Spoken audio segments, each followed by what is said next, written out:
when the first victim we met with, Phil Saviano, came to meet with us and give us an extraordinary amount of information.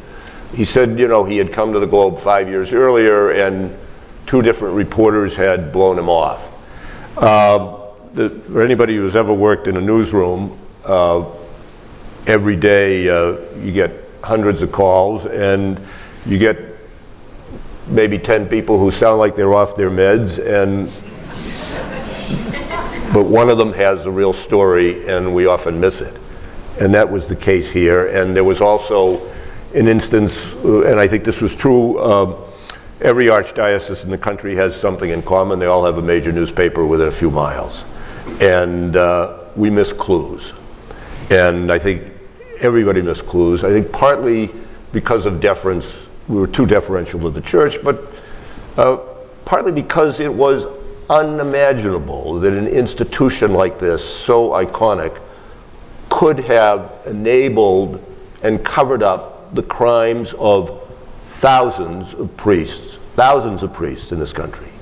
And who knows how many tens of thousands of children. I also want to say that, as a matter of fact, there was a prior clergy abuse scandal in the neighboring diocese of Fall River, Massachusetts, and the Globe wrote scores of stories about that.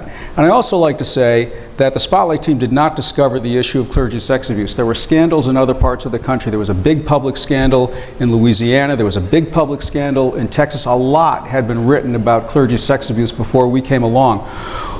Probably the primary thing that made our work different from all the other stories that had been written before is our reporting was based on the church's own internal documents. And those documents showed there was a cover-up.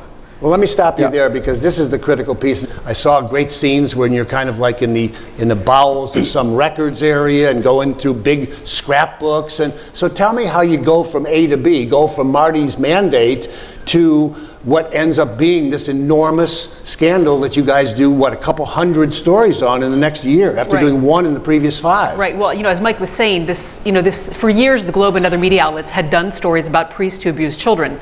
What we did differently was show that church officials had covered up for priests who abuse children.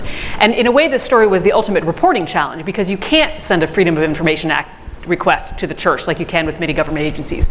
You can't look up corporate tax filings or nonprofit tax filings like you can in other cases. So you basically have this impenetrable institution. It didn't want to participate with us. It didn't have to participate with us. So we basically, we followed string, as we say in our business. We talked to the victims that were out there, the victim advocacy groups, whatever lawyers we could find, anybody who would talk to us, we talked to, and that helped us build our case. And it seems to me the key thing you did that I found so impressive was you looked at the movement of priests within the archdiocese, and to me, that was the smoking gun. The transfers on medical leave, on leave. What would you, either any of you or all of you, what sort of took this from a small story to really what you began to perceive was this enormous scandal? And correct me if I'm wrong, it eventually enveloped 90 priests, was it? Or well, in the end, in 2003, it involved 250 priests just in Boston. But look, we started out looking at one priest. We stumbled fairly quickly on the fact that the one priest was the tip of a large iceberg, that there had been some large number of priests, we thought 10 or 12, for whom the archdiocese had made secret settlements. Nobody had gone to court, and that they had secret financial settlements with victims, and it had been covered up. And then there's a seminal moment in our investigation, which is captured brilliantly in the film, a conference call with Richard Sipe, a psychotherapist who was an expert on this, who suggested to us that the number might be 90. And we were kind of dumbstruck that it could be that big. And so we had to figure out, how do we prove this? And we proved it by taking the church's own directories. Now, where do you find those? Well, the Globe had 20 years of them in our own library.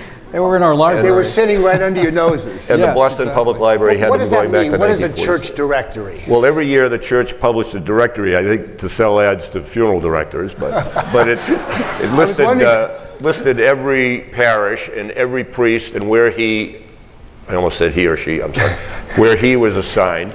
And And so we essentially built our own database of suspected predator priests by going through the directories and identifying priests who had been transferred very frequently and who were in these on-the-shelf categories awaiting assignment, sick leave. Well, okay, so Sasha, take the next step then. So you see, the priest has been transferred, but that isn't proof of abuse. So how do you get from a transfer, you get a name and a church, what's the next step to figuring out if there are any victims here? So what we found is there was this very methodical approach by the church when victims came to them and said, I had been abused.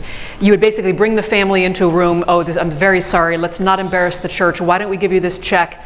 Why don't you sign this confidentiality clause? We will make sure we remove the priest from that parish. And oftentimes they did remove the priest only to put him in another parish farther away. And in the pre-internet era, it's easy to lose people. You move someone from the North Shore to the South Shore and they're gone. So what we found was that oftentimes, say an abuse allegation was made in 1973, we go to the directory in 1973, that priest is suddenly put on sick leave.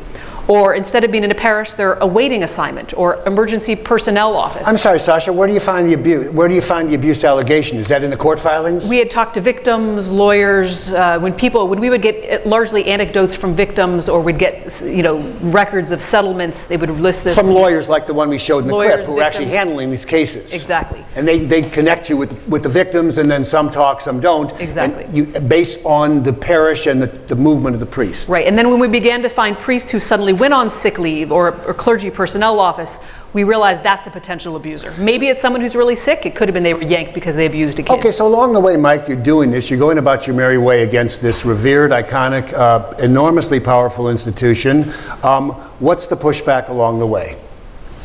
Surprisingly, there was not a whole lot of pushback. And essentially, the church drew up the drawbridge, lowered the veil of secrecy. And in addition, as you see in the scene that was a bit abbreviated, in addition, there was litigation.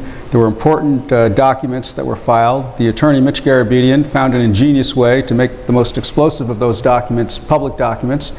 And not in one case, but in 14 separate cases, those copies of those documents disappeared.